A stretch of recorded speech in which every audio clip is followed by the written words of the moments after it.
God damn. This is supposed to be live now. All right. What's up? What's up? Damn. I All don't right. know what the fuck happened. Like I couldn't restart Google for some odd reason. I mean, my internet is shit, that's for sure. No But problem, man. We're back. you can hear me okay? Yeah, perfect. All right. Well, I don't even know if I stopped the other live No, hangout, but I'm not sure. what's the last thing you heard me say? You said that it's illegal for antibiotics to be in meat in the U.S. You Yeah. said, right? Hmm.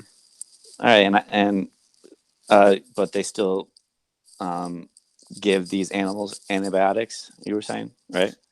They do, but depending on the kind of drug that it is and depending on the species of animal, it's anywhere between like a week to 90 days that the drug takes to leave the body, and then you slaughter the animal. But antibiotics don't stay in your body forever. Essentially, that's what the liver is for, right? It takes the toxins out of our body. So Yeah, but the one thing I was pretty sure that antibiotics can, affect your gut, your microbiome, and in a negative way, obviously. And you were saying that they could just be repaired afterwards. But my point was that most people don't eat a diet that's gonna help fix any destruction or whatever that the antibiotics have done to your gut. well, I don't know about that, to be honest with you. Theoretically, I can't really speak on that because it's not my area of expertise. But yeah, I mean, it's true that our guts are screwed up. Drinking Yeah, coffee, drinking alcohol, smoking, all of that will do damage to your gut. yeah. But I mean, there's a lot of research coming out now. A lot more people are talking about the gut health and gut microbiome and how much of a part it plays in our health. It's really important. yeah, but that doesn't mean that our gut microbiome is a vegan gut microbiome. Maybe it's a carnivorous one. Well, yeah, I I mean, don't. from what I know, from what I've heard, whole plant foods contribute to healthy gut microbiome. The good gut bacteria that we want, and meat, dairy, and eggs, and highly processed foods contribute to bad gut bacteria. But that's all propaganda. There's zero scientific basis for any of these assertions. It's all just speculative theory. Like people say, well, this is what they do. No, this is what they do. They say, well, this bacteria feeds on plants, so it has to be good bacteria because it breaks down plants. And this bacteria feeds on meat, so it has to be bad bacteria. That's complete and utter nonsense. Mm-hmm.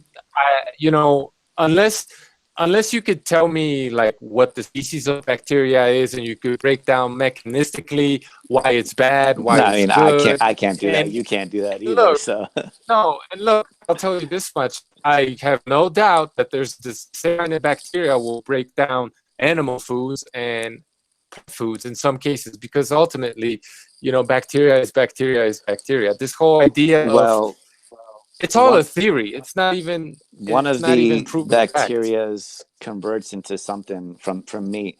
The one bacteria when you eat meat uh, converts into, I forgot what it was. Do you know what I'm trying to talk about here? Uh, some kind of something really. Oh man, I wish I knew what it was called. I forget. No, this whole gut microbiome, this is all a very new science, and we don't really know much about it. It's all Hmm. very theoretical at this point.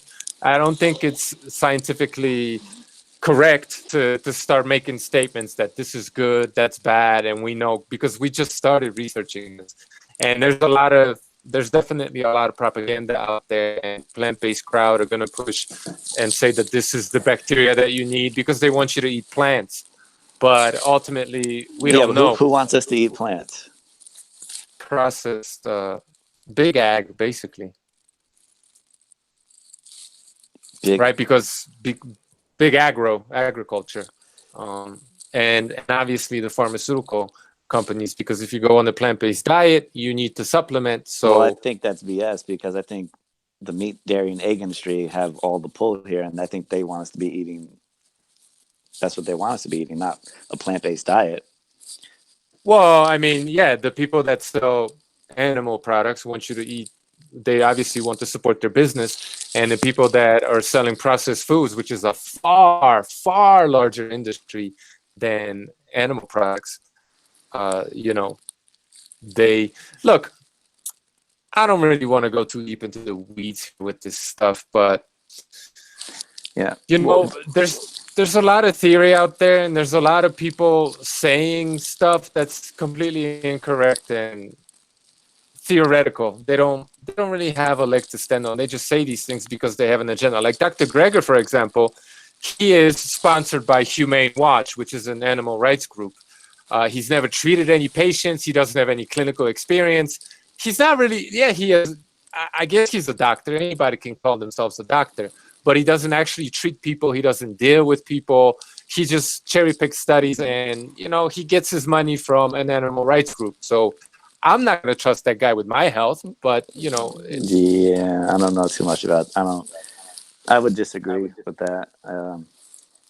I don't think we could discredit the work of Dr. Greger, and it's really not his work. He just reads all the studies. He reads all the nutritional journals of all the studies published. no, but he doesn't read all the studies. He just cherry picks a study. He doesn't do. No, he see, he reads them all first. He reads them all. No, see, the credible way of doing science or an analysis of the science is to do a meta-analysis. Is to take all the studies that on the same topic, the ones that contradict what you believe and the ones that support what you believe, and any other studies that might be on that same topic in that area. And then you do a meta-analysis of all the studies. What he does is he cherry picks a single study and he acts like there's no other research in that same area. And anytime anybody does that, obviously they're biased, because just like I was telling you, there are studies that say cholesterol bad, there are studies that say cholesterol neutral, and there are studies that say cholesterol is good. So, you know, unless he does a meta-analysis of all the science, he's full of shit, man. And this goes for carnivores, this goes for everybody.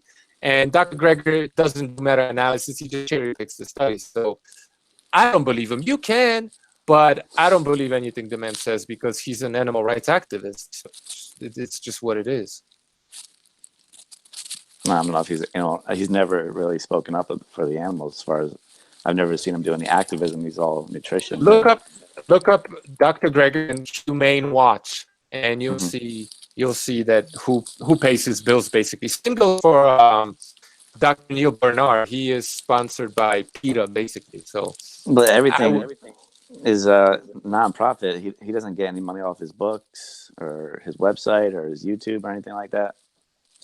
Just because it says nonprofit, that doesn't mean anything. People that work in nonprofits make very good salaries, and nonprofits are huge revenue generating.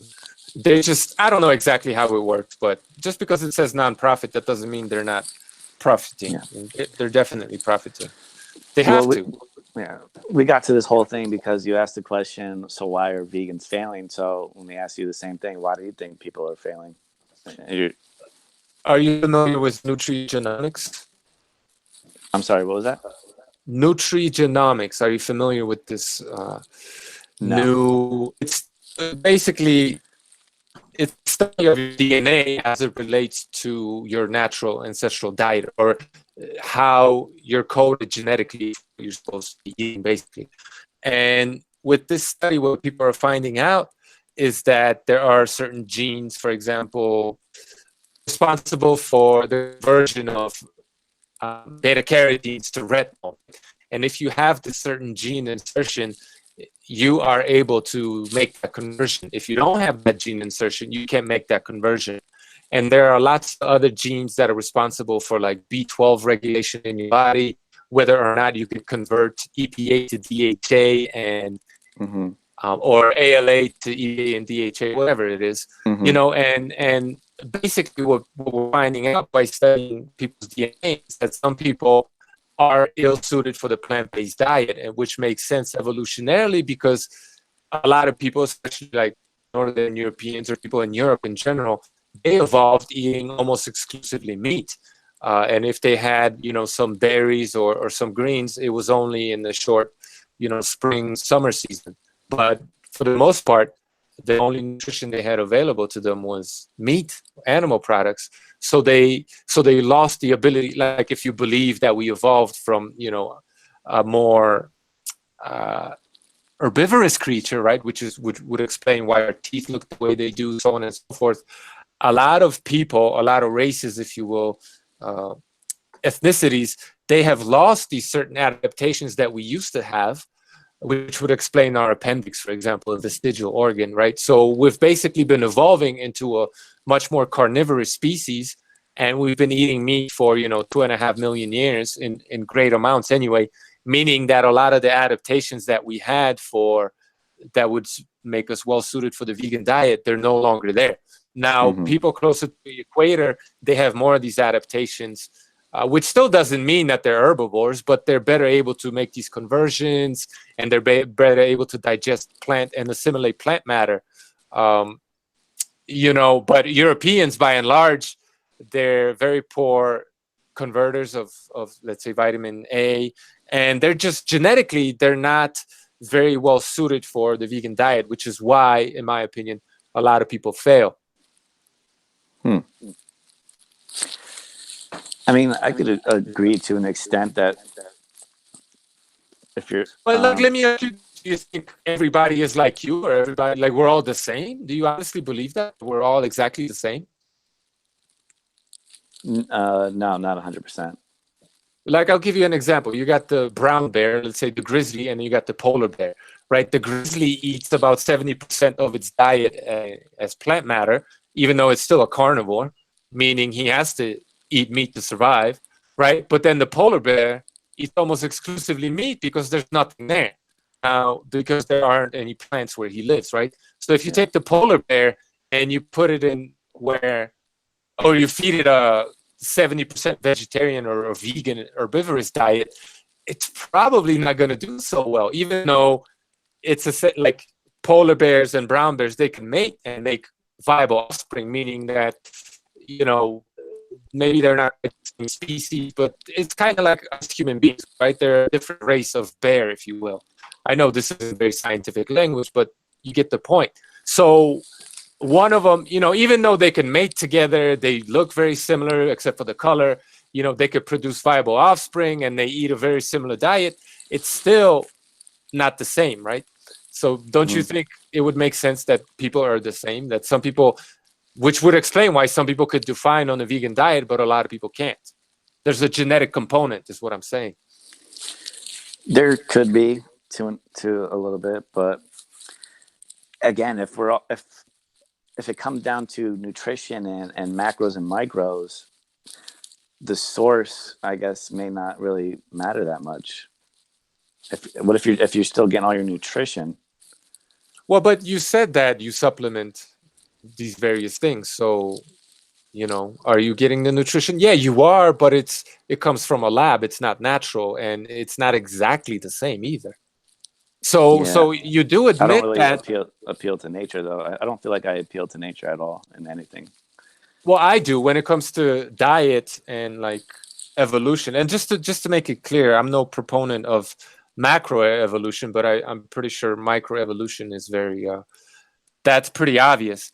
So basically what I'm saying is, if you accept evolution, at the very least microevolution, that we evolved, right, from you know, that we're changing over time, basically, at least to a degree, then how do you explain, you know, the fact that for hundreds of thousands of years, let's say Europeans who've been eating a primarily meat diet, and they have these adaptations to this diet, how do you think that you can, if you do, that you can you can change their diet completely by taking out their primary source of nutrition and not see any adverse health effects? Like, how does that happen?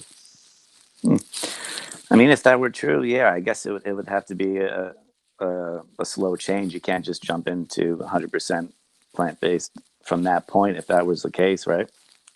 And that would explain why so many people fail. I mean, I'm not saying that they couldn't have done a better job, some of them, but a lot of them, you know, they're nutritionists.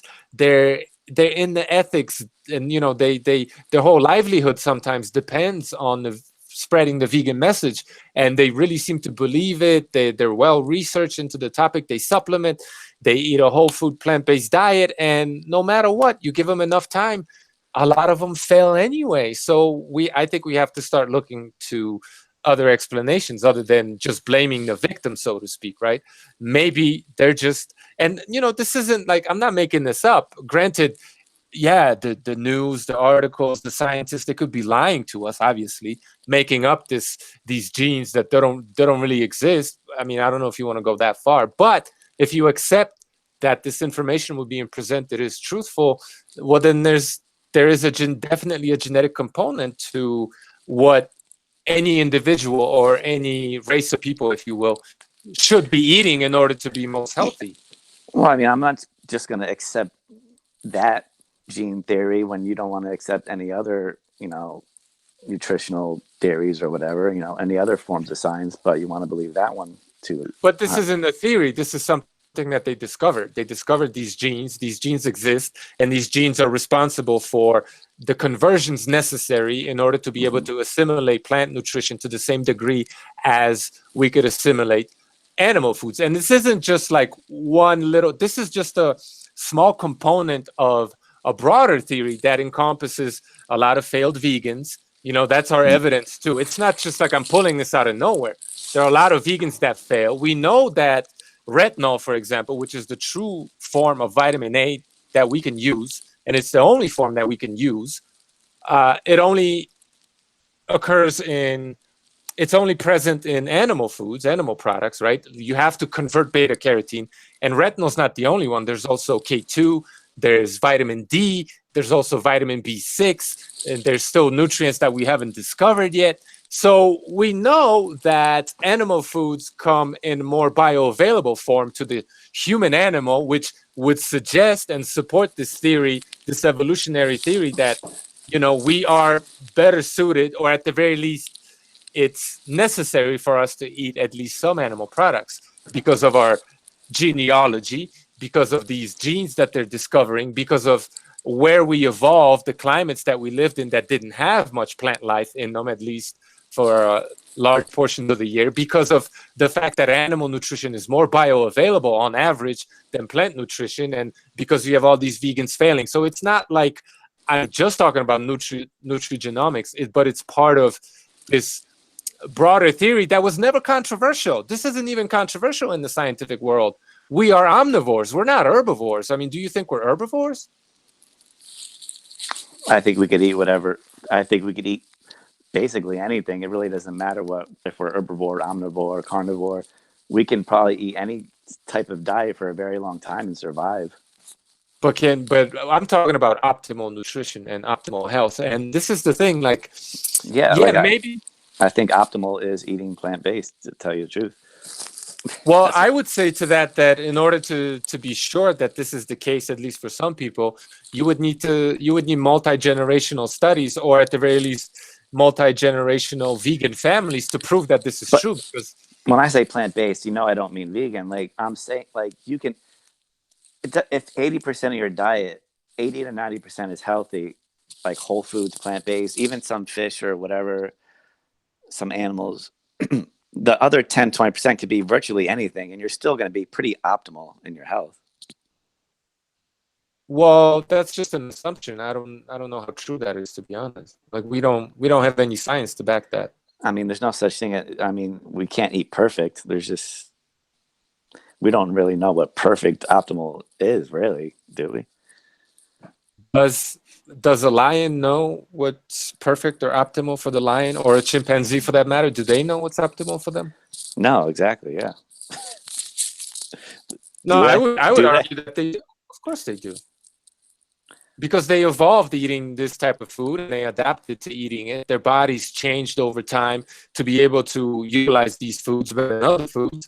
And it's a synergistic, symbiotic, not even, that's a bad word, but it's a process, and they've evolved to be exactly what they are, which is, I think that's probably the strongest argument for why humans are carnivorous omnivores, because that's what we've eaten, meaning, you change our diet drastically. Look, we've eaten meat because of like you said, that's what's been available to us. Well, but the motivation isn't it's not what I'm arguing, that the motivation is significant here. It's the fact that we did eat meat for 2.5 million years that should suggest to you that we've developed, and this isn't even controversial. The only reason why this has become controversial is because vegans are pushing this ideology and pseudoscience. Like, any anthropologist will tell you that we've evolved eating meat. To what degree, that's speculative, and I don't know, because they're also telling us that we've evolved from eating tubers and potatoes and stuff like that. And right. So that's my whole point. Like, we also ate plant foods. There's no doubt about that. But what we did eat for sure is animal foods for a very long time. And then I'm telling you, if you look at our bodies and the way they assimilate nutrition, and then you look at our genetics, everything adds up. And clearly, we've evolved eating meat. We've changed. We don't have the anatomy and physiology of a carnivore, though. Why not? Because our intestines are much longer, which is not good for consuming meat. Because if you look at a carnivore's intestines, are very short. I forget the exact length, but ours is like however many times as long as our body, compared to a carnivore, which is very short because they have to get rid of it fast. Yeah, see, this is how vegans cherry pick certain carnivores. They don't look at all carnivores and try to look at all digestive tracts. And here's the thing about that. If you're saying our digestive system is ill-equipped for digesting meat, why do people who have digestive issues with plants, when they start eating meat, all those digestive issues go away? So there's got to be some kind of cognitive dissonance going on there. We could talk about the way our guts are structured, and maybe there's an argument there, but effectively, if we eat meat and it's easily digested and digested better than plants in many cases, then how can we say we don't have the digestive system for meat? That doesn't seem to make any sense. And we could talk about length of our intestines, so on and so forth, but we're the only biped on the planet. You don't think that impacts how our organs organize, what they look like? I mean, we walk on two legs, right? All other animals, just about, they don't have legs. They're all horizontal for the most part. So of course that's going to affect what we look like internally. And moreover, if we did evolve from an herbivorous animal, then yeah, you should expect our digestive system to look somewhere between a carnivore and an herbivore, which it does, because we have a vestigial appendix, which is for the most part useless, which, like an animal such as gorilla, is still, I believe that's the cecum in the gorilla, and it contributes to, I think it like houses and releases enzymes that help digest plants, maybe some bacteria, I'm not sure, but it plays a vital function in digesting plants. For us, that same organ is evolutionarily disappearing, and you could get it removed and you'll be fine. Like gorilla, you remove our colon and we survive just fine. You remove a gorilla's colon and the gorilla dies. So yeah, there is a similarity in our digestive system, but there are very important differences that, Yeah, and that's just one thing that I name. I mean, we have amylase enzymes in our saliva to break down carbohydrates. But that doesn't necessarily, that means that we have the ability to break down carbohydrates, which doesn't mean that we're not meat eaters also, right? So, okay, I'll give you that, but that just means, that's good. That means we could eat sweet potatoes, great. But that doesn't mean that we're not meat eaters, you know what I mean? That's not an argument for us being herbivorous. That's an argument for us being able to eat starch, digest starch, which we do. Yeah. Yeah, so... I mean, you could keep throwing these arguments. I'm very familiar with so these arguments. our every cell in our body, our brains run on glucose primarily. Like, do you think it's healthy to run on ketones? We run on glucose because that's what we've been feeding our bodies. If you stop feeding your body so much sugar, your brain is going to run on ketones. Is it healthy? Look, I'll tell you this much. When I eat carbs, well, yeah, go ahead. Have you tried it? When I eat a lot of carbs and when my body and brain runs on sugar, I'm very irritable. I'm, I get angry a lot. When I switch to a fat burning mode and my brain runs on ketones mostly, I feel a sense of calm. I'm a lot more chill. I'm more relaxed. My mind is sharper. You know, I have more energy. I feel a Right. lot better running on fat. Short term, I understand that. So short term, I would agree that you could probably feel those effects. But how do we know why our body's doing that and if it's good for us long term? Well, I mean, I guess we'll find out. But the argument I would give for that is, once again, the fact that we evolved eating animal protein and animal fat. So maybe there are some people out there from the equatorial regions who don't do very well on ketosis. I don't know. But when I'm in ketosis, I feel a lot better, like mentally, physically. It seems right for me. I always ask this question: how can something that feels so right be so wrong? I don't care about research. I don't care about what these people are telling Well, me. yeah, no, I hear you, man. And it's like, well, I feel good, smoking weed all day or, doing meth all day or snorting cocaine. Does that mean it's good for me because it makes me feel good? Yeah, but that makes you feel good for half an hour, maybe three, and then you feel like shit. So, and the ill effects of drug use, I mean, it's not the same. Ill I effects of know. drug use are, the onset of the ill effects is very rapid, and it's clearly bad for us. Now, Hmm. I'm not saying ketosis is for everybody, but there is a reason why this diet is so popular and growing in popularity. And you don't really see a lot of failure like you do on the vegan diet. So that has to speak for itself. Well, I don't know if that's true, man. I know a lot of people actually like heard of stories, especially recently, people who go on these keto diets and they have kidney failures, kidney issues, and gallbladder issues. And Yeah, I don't know anything about that. I can't really speak on it. But you've I never said heard of anybody going on a keto diet and getting kidney issues or gallbladder issues?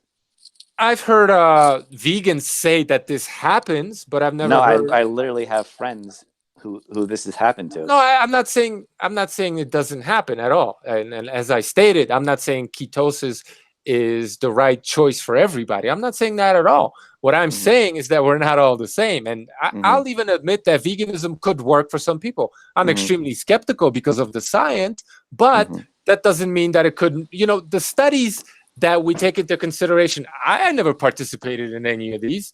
My family, my genealogy, they were never taken into consideration into these studies. So why Hmm. should this apply to me? I don't think we're all the same. I do believe we could all benefit from eating meat, but that doesn't mean that everybody's going to feel the same way that I do on the carnivore diet at all. I'm not saying that at all. Yeah, I hear what you're saying, man. That's But I agree. I just don't understand how, because to say that the vegan plant-based diet is not only the ethical choice, the right choice, but also the most healthful diet. I just don't see how this makes any sense scientifically, since obviously we're omnivores. We're meant to eat both plants and animal products. So it just seems to be very Well, pseudoscientific. Like it it's doesn't make not. any sense. How are we going to sustain without factory farming? How are we going to sustain um, people eating meat? We have 7 billion people in this world. We can't have feed them all from grass-fed, free-range animals. Do you think, however you feel about that, whatever you think you can do about that, do you think the powers that be give a damn? Do you think that you could actually enact any sort of meaningful change? Do you think that you have an impact on what's going on when it comes to these 7 billion people? Like, why is that a concern for me personally?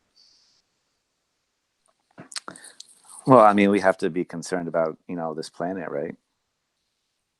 Okay, so why don't you make videos talking about the conflict in the Middle East, where sentient human beings are being murdered unlawfully, and talk about I know, that, because unfortunately, I personally can't control that, like you said, but I can right? control what I eat every single day. Okay, well then that's fine. But as far as the 7 billion people you just mentioned, which I mean, does that even exist? I don't know. but but like, you know, I can only worry about myself and my family is what I'm saying basically.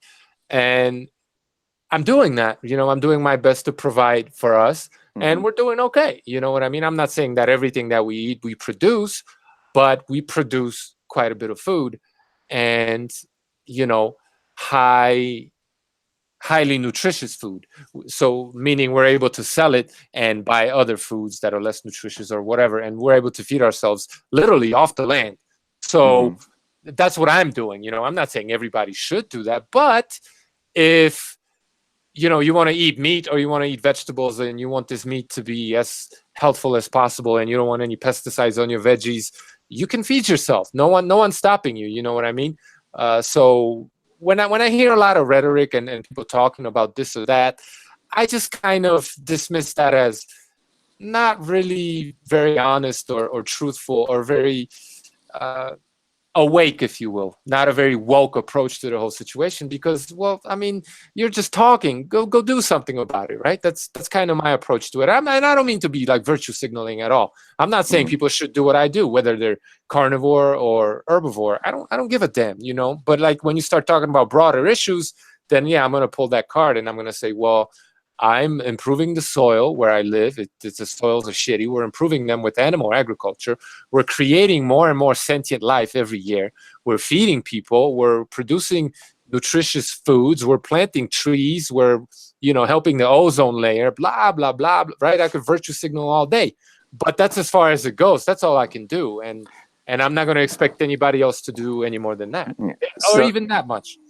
Right. Do you artificially how do you get keep bringing these sentient beings into existence? Do you inseminate them yourself, or do they naturally reproduce? Yeah. Do you know where the term horny comes from? No, that's why I'm asking you, bro. No, but yeah, I know what you're saying. The factory farming practices are, they are what they are, right? I mean, if we want to talk about natural and nature, but we're breeding these animals into existence, how come no one's going out there and just eating the animals that are naturally out there? Why do we keep breeding animals into existence? Because the governments prohibit you from hunting. Unfortunately, that's why. Now, maybe there's logic behind that because we wouldn't want to overhunt, if you will, But if that's all we did, then there wouldn't be enough of us to overhunt. You know what I mean? I think we would achieve a stasis, a certain balance. So, but to answer your question, I mean, our goats go into heat, and we have a couple of bucks, and we just put them in the same pen, and they just go to work, man. They love it. So it's well, that's a lot better than the factory farming ways. That's for sure. But I don't like when I see, this slaughterhouse porn and all that. I get the same visceral reaction that a lot of people do, and I don't like it. However, there's a certain lack of, honesty and recognition of our reality on the part of the person who wants to virtue signal about all that's happening. It's like this. Look, the reason why you have a computer, the reason why you have a roof over your head, the reason why you can afford a car, the reason why you live the life you live today is unfortunately because we were able to create the society the way it is, all of it. You take out this important component of feeding this, that if you want to believe it's overpopulated, fine. Society. You take out this very important component that created the society that you live in. You want to just completely eradicate that. There's going to be mass upheaval. There's going to be all kinds of problems. You might not even be able to keep your lights on if you just remove all that. Obviously, that's not going to happen. Yeah. Something else is going to be put in place. But what I'm basically trying to say is that the way this world is, it comes as a package. So unless you're willing to give up a lot of the amenities that were created in part due to the fact that scientists and, people that keep your lights on were eating meat, factory farm meat, if you all of a sudden remove that, well, you better be ready to sacrifice a lot of the things that these people produce because they're going to get sick on the vegan diet. They're not going to be as productive. They're going to die, a lot of them. You know what I mean? This is like a worst case scenario. It's not going to happen like that. But you could be in ketosis but you could be in ketosis on a vegan diet as well. You can, and more power to you if that's what you want to do. I don't care. Yeah. Well, I mean, it's these people aren't going to fail or like not be able to create things or anything or whatever because they're on a plant-based diet. But um, let's move on to something different. I was going to say something else. Yeah, go ahead. Um, so what got you started on YouTube? Like with why the whole anti-vegan movement necessarily? Like what vegans, who do you think are the ones that are like that really bother you? Well, just for clarification, I'm not anti-vegan. I'm I anti. feel like you are. No. Let me explain. I'm anti-veganism. So I'm not against the individual that wants to eat a certain way. I have no problem with any of that. I'm against this idea, this ideology that is telling me what I should do. That I'm against because I don't believe in that anyone has the right to tell me what to do. So I'm just clarifying. I understand why people say anti-vegan. It makes sense. But I'm just clarifying that I don't care about the individual. It's the movement I don't respect. So why? Well, because look, if I don't eat animal products, I get sick. My body breaks down and I suffer. I'm in pain. When I eat animal products, my body is a lot better. So that's why. How much do you eat every day? Do you know? Do you know around like how many calories you consume? I was just wondering. I don't count calories, but if I had to Me guess, neither. I'd say about 3,000. Oh, okay. Yeah, I don't Yeah. count either. I was just wondering like how much food you consume in a day. I would say about a pound of meat, pound and a half, anywhere between 6 to 12 eggs, a chunk of cheese, and a few cups of milk products, kefir. I tend not to drink just raw milk. Mm-hmm. It's usually like fermented or spoiled milk. Do you and outside of that being your average daily consumption, do you eat anything else? Yeah, I'll eat some berries. I will have lettuce once in a while. I'll have a slice of sourdough bread here and there. I'll drink some hot chocolate once in a while. I've been known to sip on coffee here and there. So like, I do consume plants, no doubt about it. Mm-hmm. But if I don't eat a lot of animal products, especially connective tissue, or like bone broth, or maybe a collagen supplement, like my knees just they just go to shit. My joints start aching. I get like back pains. If I How old don't are get you? it, I'm 40, just Okay, about. cool. And what's the longest have you ever tried? What's the longest you've ever tried a plant-based diet, if you have? I was essentially vegetarian for a long time, not because of any ideology or anything. It's just I was kind of brainwashed with this idea that meat was bad, so I shouldn't eat too much of it. So I didn't, and just because, like I didn't care to eat meat, I just didn't. There would be months where I was essentially just vegetarian. And then Mm-hmm. I would, like after a month, I would eat a little bit of meat, and then I go back to being de facto vegetarian, not really an Mm-hmm. ideology or anything. Yeah. And that's where I felt like shit. I was fine for the first 35 years of my life. I was very active, athletic. I was a cyclist. Like I kicked ass, bro. Don't get me wrong. I felt great. I ate shit and I felt great and I kicked ass. Mm-hmm. But it all caught up with me eventually. And I realized that unless I get these certain uh, amino acids, whatever the hell it is that's in these animal products, unless I eat them, my body just breaks down. My body needs them. That I know this for a fact. This is who I am. I can't speak for anybody else, but this is who I am. I need meat to be healthy. Hmm. Yeah, I hear you. I mean, I understand why you would believe that and why, because of how you feel. So, I mean, who am I to tell you otherwise, right? Well, but that's my problem, and I'm not saying with you, but with vegans in general, or veganism, is that they reject this. They reject all these examples of people who heal with going on a, carnivorous diet.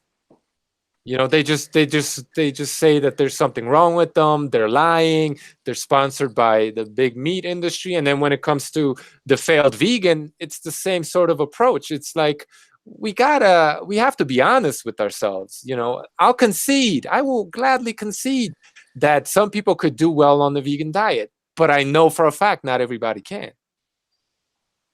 Yeah, I mean, I don't know. I think a majority of people can. I think more people than can do it. Do you know anything about glyphosate?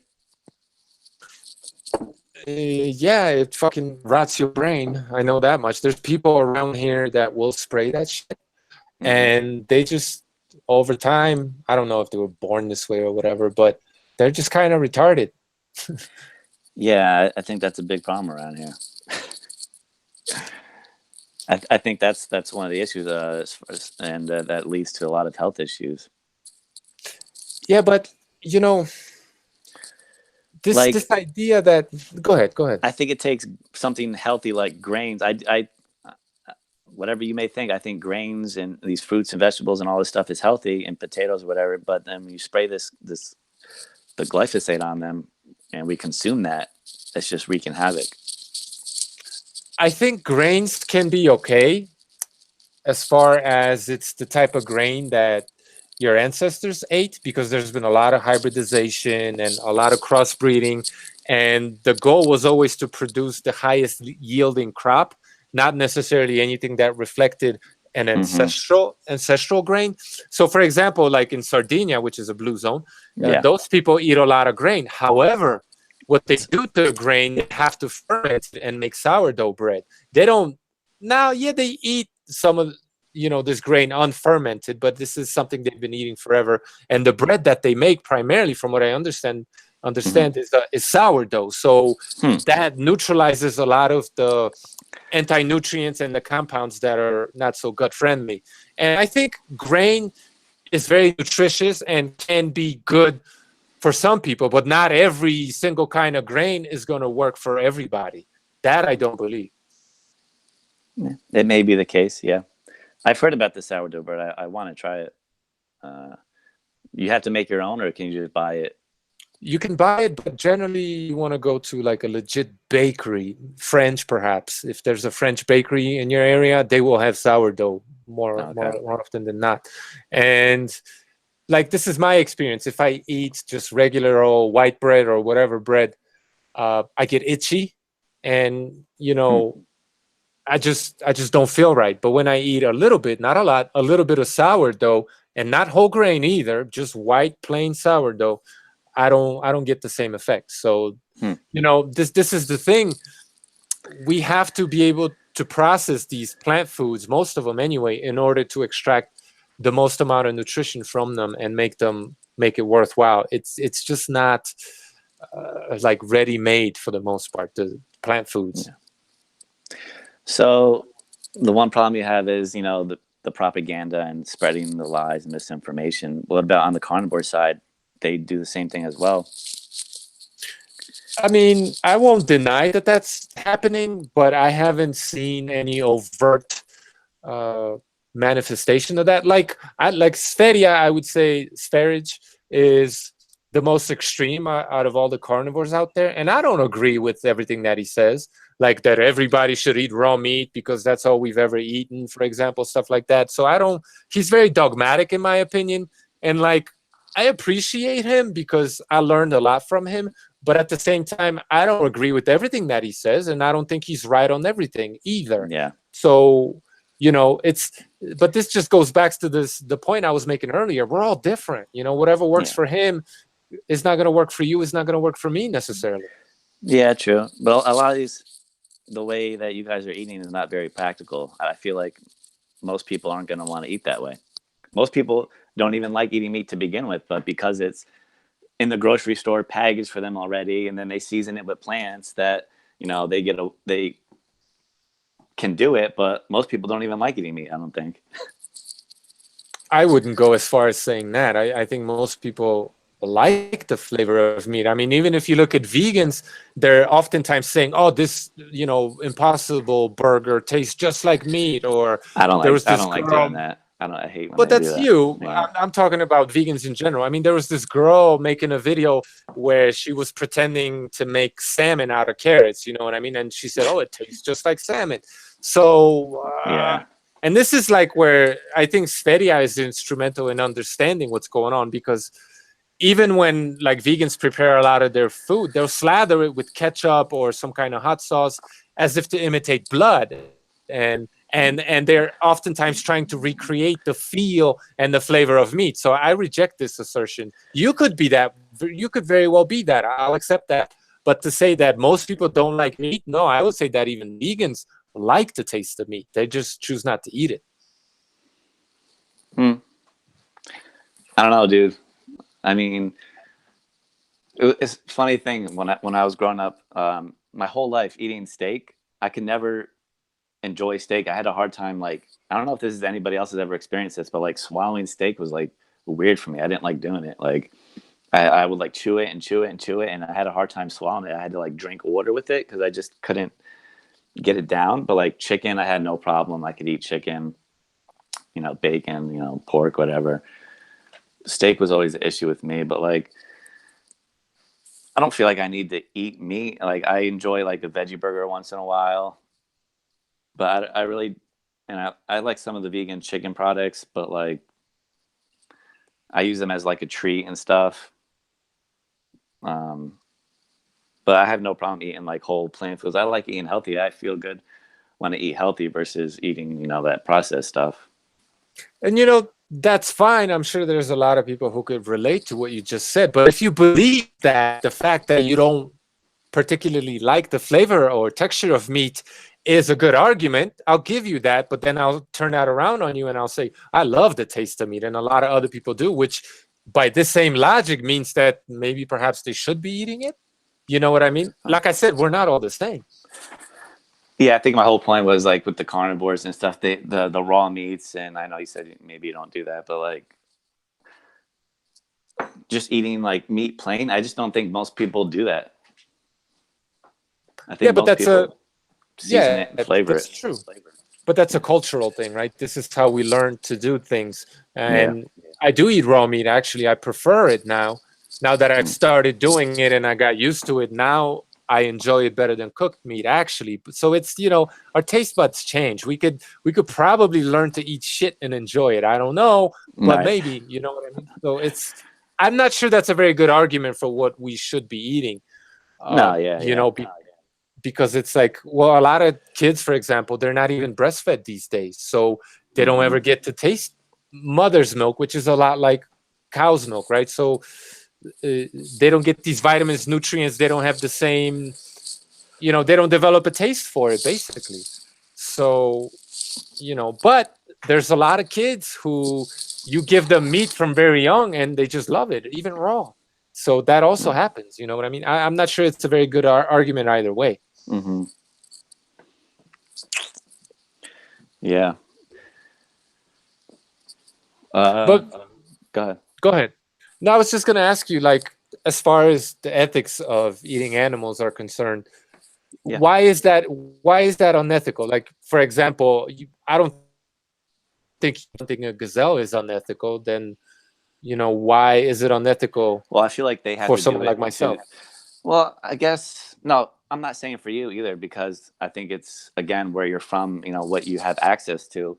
I think for most people, a vegan diet is attainable. And I think the point when it comes to whether it's necessary or not, and again, we could argue this whether through diet and stuff and nutrition, whether we need to eat animals, but like if it's unnecessary and then you still do it, because most people are just like eating hamburgers and pizza and, whatever, hot dogs, whatever. They just like doing that. But is that really a good justification to take the life of an animal if it's not necessary? And that's, I think, where the ethical part comes in. It's just like, if it's not necessary to kill and eat an animal, should we be doing it? Well, if that's how you define necessary, and let's assume that some people don't eat don't need to eat meat. And that's a grave assumption I would never make. But let's assume that you're right, and theoretically all of us could thrive on the vegan diet. Mm-hmm. I still don't see why eating animals is unethical. I don't understand why. Because those animals want to live, man. Like, and again, we breed most of them we breed into existence. So you could argue that they're here because we brought them here, so we could take their life. But I don't know. Look, a murderer that's on death row wants to live, but so what? We still kill them, right? Would you say that's not okay? To kill a murderer? Yeah. I mean, I haven't really thought about it much. Unfortunately, I guess the government and the law is, I guess, if it's legal to do that. So maybe you wouldn't be for the death penalty. So. You wouldn't be for the death penalty necessarily. You, ethically, for you. I guess, I don't know. I feel like people could change, and like if there was like a better system, and again, I haven't thought about this, but if you're just asking me on the spot, like people could change. Like if we had, like if someone's obviously murdering someone, there's something wrong with them. So why can't we help them somehow? Instead of killing them, just put them through some kind of rehabilitation process where we see what's wrong with them and try to get them to become a better person. Yeah. Does that make sense or no? No, it makes sense. I don't mean to put you on the spot, but something you said, was something that we talked about earlier, like this idea that animals want to live. Now, you can't prove that. When the lion is chasing a gazelle, is the gazelle not running for its life? It's running because, it's scared. It's running away. That doesn't necessarily mean that the animal understands that it's about to die. That doesn't necessarily mean that. Come on. He knows there's danger. He knows it's being attacked. He knows that whatever, Well, no. See, this is the problem with using the word know. The animal we can't say that it knows. What science at this point in time believes is that it's instinctual. Like the animal gets scared and it runs away because it doesn't have a future concept. It cannot possibly know that it's about to die. Do you know what I'm trying to say? No, yeah, I understand. But does it really matter if it's instinctual or not? Well, but then don't say they know like we know, because they don't know like we know. We got to draw that distinction. They're not like us. This is where your ethics, I feel like your ethics are coming from. You're anthropomorphizing these animals. You're saying they want to live. A biologist would say that any animal on this planet, including humans, its primary motivation, and this may have changed for the modern human, don't get me wrong, but the primary motivation for any species existence, any individual's existence, is to procreate. Yeah, exactly. Yeah. Mm-hmm. So if that's the look you take, if that's the perspective you take, a farmer, somebody. Mm-hmm. Let me just finish this point. Yeah. A farmer that allows this animal to procreate, to live, to reproduce, so on and so forth, is actually cooperating with that animal's evolutionary urges, if you will, which could explain why these animals, even though they see each other slaughtered, right, why they don't run away, because they understand on some level. I'm not saying they know, but instinctually they somehow understand that this is best for me because I get to reproduce. And I don't run away into nature where I could get eaten by a lion or a wolf, because I have protection here. I have food here. I'm taken care of. If I get sick, I get antibiotics. If I'm nutrient deficient, I get that B12 injection. I get to survive. I get to procreate and spread my seed. And domestic animals are some of the most successful species on the planet. So if you take the evolutionary perspective and you stop with this woo-woo animal wants and feels and all that other stuff that's completely pseudoscientific, you may begin to understand why this is actually very ethical, and it makes a lot of sense to do it this way. Now, I'm not saying that factory farms are necessarily good either. That's not what I'm arguing for. Why can't we evolve towards a more ethical, compassionate way of living where we're not, I think you would have to agree we're on a very extreme here, where the amount of animals that we're breeding into existence and killing, I feel like if one thing, it's all right if we're out just, eating the animals out in nature, but we're breeding these animals into existence at a crazy rate. Like, why is it okay for us to play God and just with these animals? Because it works for the animal. The animal has become the most one, like dogs, for example, right? Or cattle. They've become some of the most successful species on the planet. So it works out for them too, evolutionarily. They get to procreate, they get to spread their seed. It works for them. So that's why I would say it's So ethical. why do we treat them one way and other animals a different way? Are you specifically talking about factory farming? Well, I'm talking about dogs and cats and the animals that you mentioned how we don't kill them and eat them. At least most people don't. A But lot of people do. My neighbor does. They raise dogs to eat. They'll eat dogs once in a while when they run out of food or they no longer want to feed the dog. They will eat it. Yeah. It's a cultural difference. Like, why do Yeah. Why do some people do this? Why do some people do that? I don't know. Why do some people prefer bananas to pineapples? It's just 'cause they do. It's really that simple. Now I think the reason why the dog gets special treatment, if you will, in a lot of cultures is because that dog helps us procure more food. At least traditionally, that's how the dog evolved alongside the human. It became, an aid in hunting. Like, the dog literally helped us get more food, and it became useful in that way. But when there was nothing else to eat, you don't think any of these tribesmen eat their dogs too? Of course they do. Exactly. So, And I think a lot of it comes down to that. Like, when it comes down to survival, we are going to eat anything. We will basically eat anything. And I think a lot of these carnivore people are going to end up eating human beings at one point because they're just going to starve themselves or something weird's going to happen. But like, we'll eat anything to survive. But like, what's wrong with like just trying to evolve to a more, again, ethical way of living where we do less harm to other beings and try to do what's best for our health and the planet and the animals? I don't think there's anything wrong with that. But again, I would say that we're being very ethical. I'm not talking about factory farming specifically, but I think our conduct is ethical because it helps another species thrive. It really does. And also because, look, you are vegans are a great example and explanation why we don't move toward a more ethical society. Why is that? Because they prioritize animals over humans. Now, if you want to say sentient beings that want to live, whatever that means, should have the right to live, and then you say that humans are above animals, then why aren't you having a channel fighting abortion? Why isn't your channel about stopping all of world's wars? If you truly do believe that the sentience of the being and the will to live of that being is first and foremost, and humans are above animals, why do you flip that in practice? We're destroying our planet with animal agriculture. Like our oceans are being destroyed. Like, again, our soil is being destroyed. The rainforest, all to feed animals that we don't have to feed. And so it's not just about the animals, veganism. It's about human health as well, and it's about the planet as well. It's all one thing. Well, I mean, agriculture, whether it's plant or animal agriculture, when it comes to industrial agriculture, it all pollutes.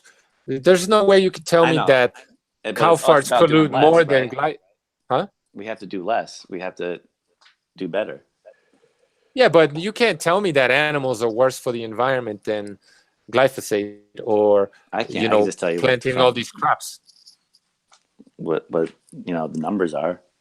Apparently, no, those numbers are all fabricated. That's all been already. I mean, every study we talk about, every theory, everything we talk about, we could always say it's fabricated or it's propaganda or it's an agenda. No, this is factual. It's not me just saying that. At the end of the day, dude, I guess we could argue that anything is factual or not factual, right? No, we That's can't. what we keep coming around to. kinda. No, if there are facts to support what you're saying, then it's factual. If there are no facts, then it's not factual. Now, as far as how animals supposedly pollute the planet, the way those numbers were compiled by World Health Organization or one of the branches of the UN, which is run by vegetarians, by the way. I mean, they didn't take into account hardly anything else, like transportation, the way transportation pollutes the planet, the way, they just cherry pick. Transportation involved in animal agriculture. That's Well, there's transportation involved in everything, not just animal agriculture. So what? We stop driving cars? Period. Come on. no.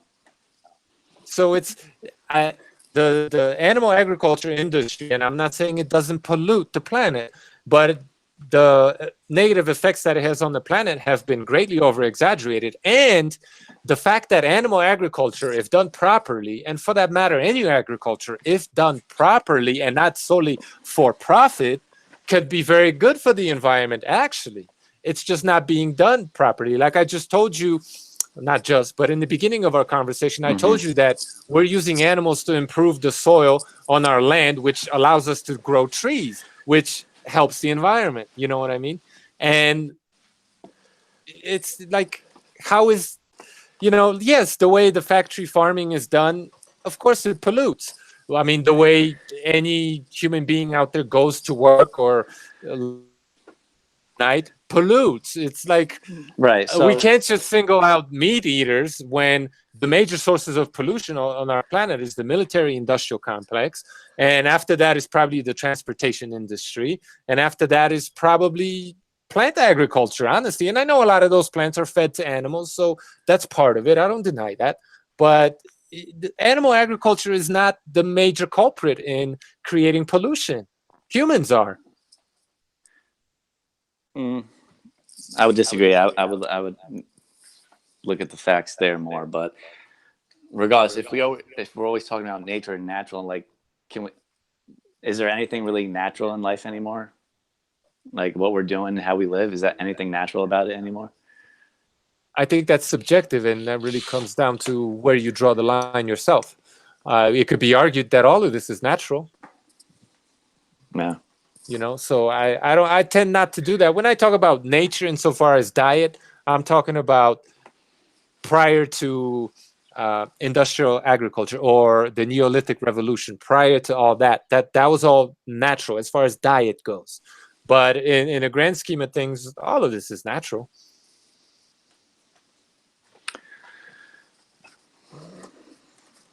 Yeah, I see what you're saying. Yeah, like there is a way to do animal agriculture to,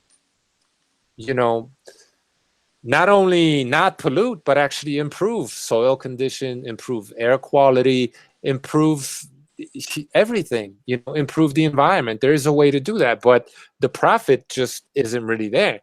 If people were encouraged to buy more grass-fed and try to get, source their food from small family farmers, for example, we could move in that direction. And that would be actually positive for the environment, because animals do sequester carbon. They put it back in the soil, and whatever methane or CO2 they excrete, I mean, that gets taken up by plants, so it's like, I don't know. I don't feel like those arguments are valid necessarily. I think animal agriculture gets stigmatized unfairly, and other, like the oil industry, for example. Case in point, the Brazilian jungle, right? People are saying, oh, animal agriculture is destroying the Brazilian jungle. Bullshit. You know what's destroying the Brazilian jungle? The Brazilian government looking for oil, looking for gold, looking for all these natural resources. What they do is they build roads and highways through the jungle in order to get to these resources. And since they already opened up the jungle, after that come in the logging companies. They take out all the wood that's very expensive, and they make furniture and what have you with that. And after they destroyed the forest to a point where it's useless because they took out the biggest plant life, the biggest trees out of it, and it's no longer as biodiverse as it was, then the farmer comes in, and half the time it's the soy farmer, not just the animal agriculture. The jungle has some of the worst fucking soil possible. it's some of the worst soil on the planet for growing stuff or for grazing animals. It's not very good soil. It's not the the plant and animal agriculture gets stigmatized for ultimately being there at the scene of the crime when the oil companies already leave, when the gold diggers already leave, when the government packs up and leaves, and then they give the scraps to the people, and then they blame them for the shit that they started themselves. So this isn't like as simple as the vegans like to paint it. It really isn't. So how can we get on the same page? The vegans, the carnivores, the all the different diets, the way of living. Like, how can we end this anti-vegan movement? I know you said you don't believe in that, but how can we stop this fighting? Like, well, if the vegan ideology is to be satisfied, and I'm taking the vegan ideology as the will to eliminate animal suffering, right? And I'm not saying that it's to control, because I personally believe that vegans, by and large, want to control other people because they're authoritarians and they don't believe in human rights. That's what I believe. But if we are to satisfy, I don't believe that. Okay, that's fine. If we are to satisfy what you believe and what a lot of vegans say they believe, then I think we need to start respecting one another, because after all, vegans say they believe the human being is more important than livestock. So we have to start respecting human beings. We have to be cognizant of the suffering of certain human beings that they experience when they don't eat meat. And once we, stop all of the world's wars and we start respecting one another, right?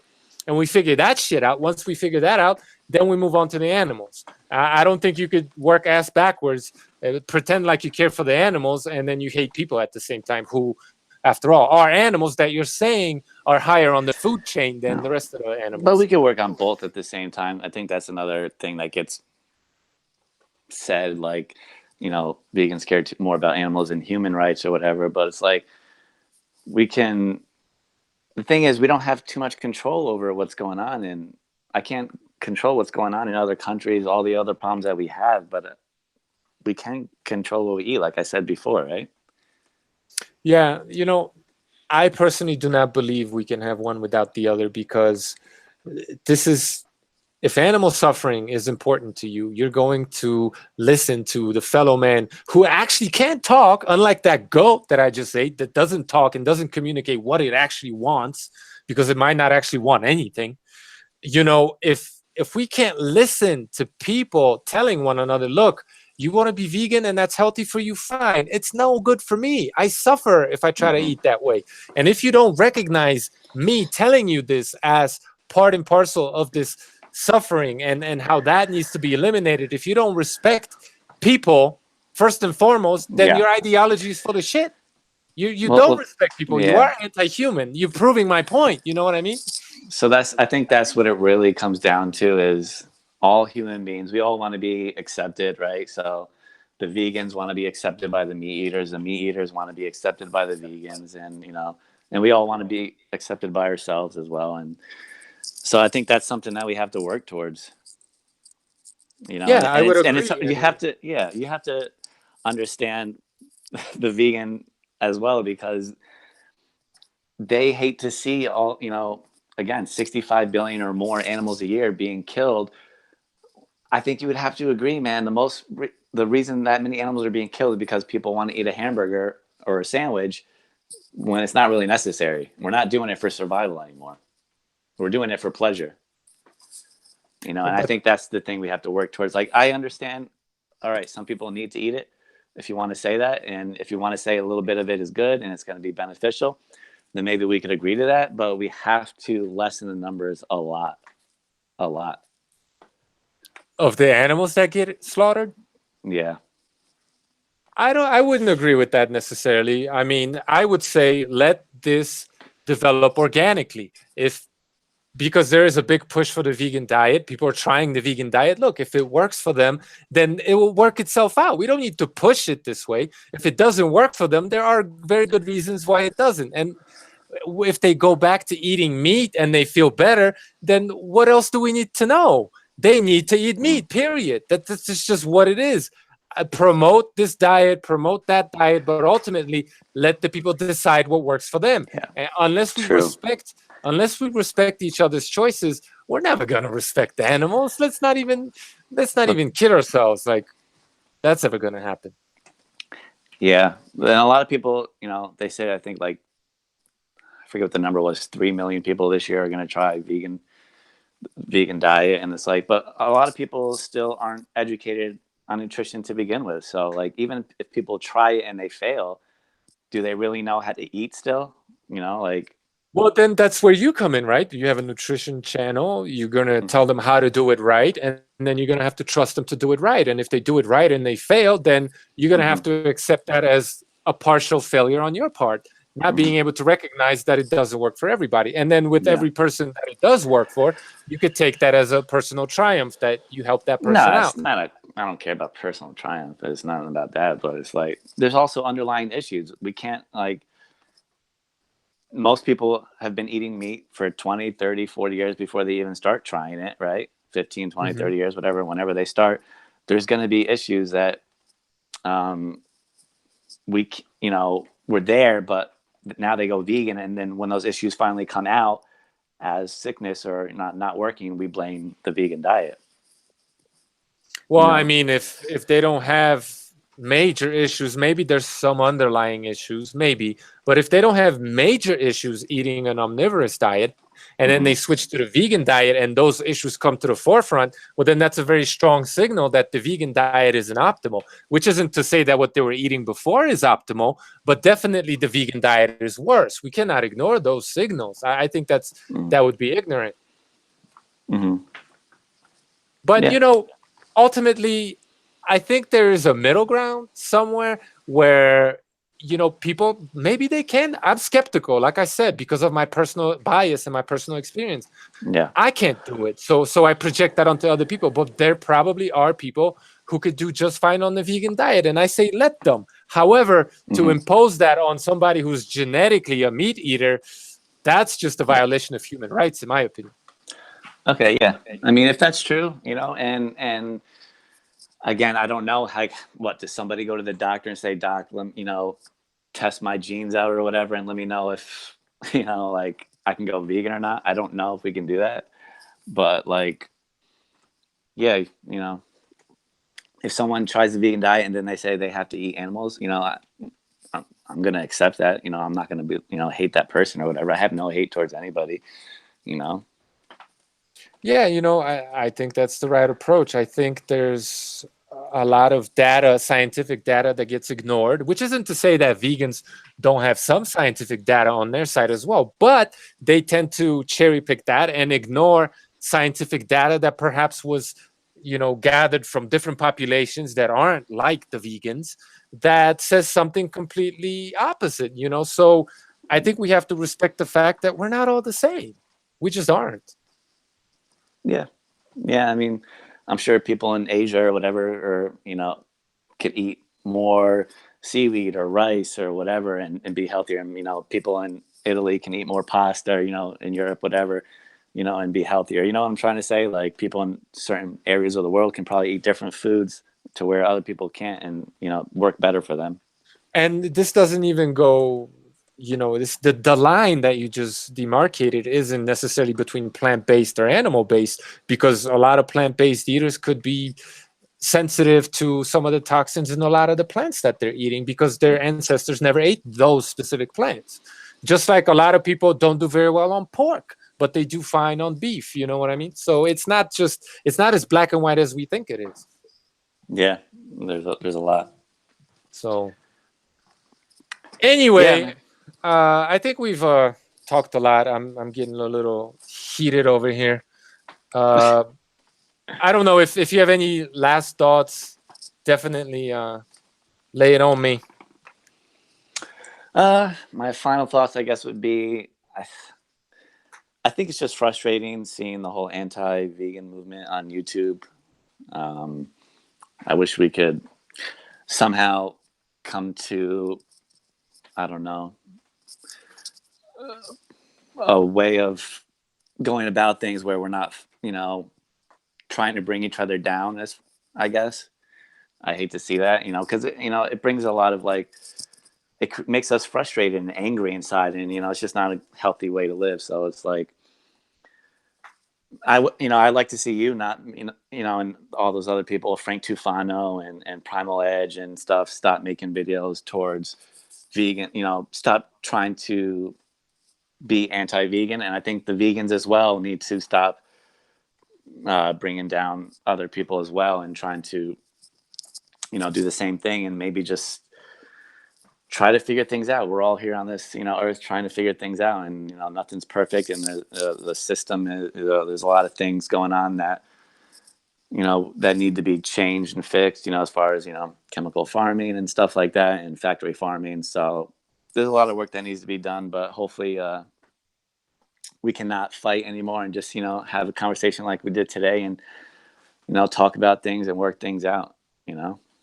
Yeah, I don't disagree with you at all. The only thing that I would say is that this anti-vegan movement, if you will, it arose as a response to the unethical behavior of the vegan movement. That's all I'll say to that. So if the vegan movement can pull back and respect the carnivore, it's going to get exactly that in return. Yeah, So, I agree. I agree. A lot of the vegans are to blame for this, the vegan community or whatever.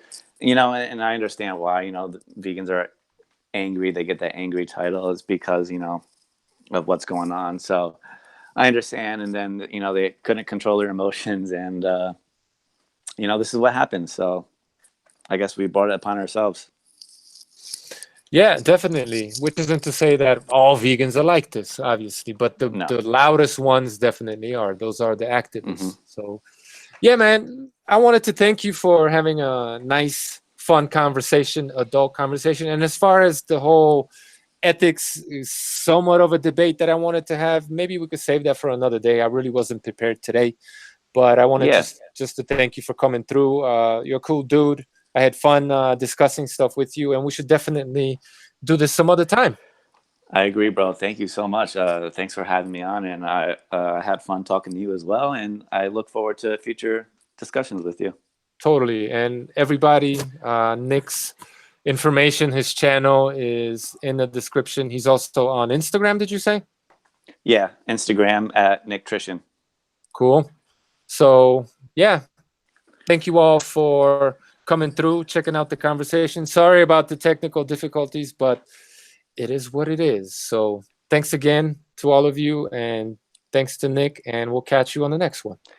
All right. Thanks, guys. Thanks, David. Talk to you later, man. See you later. Bye.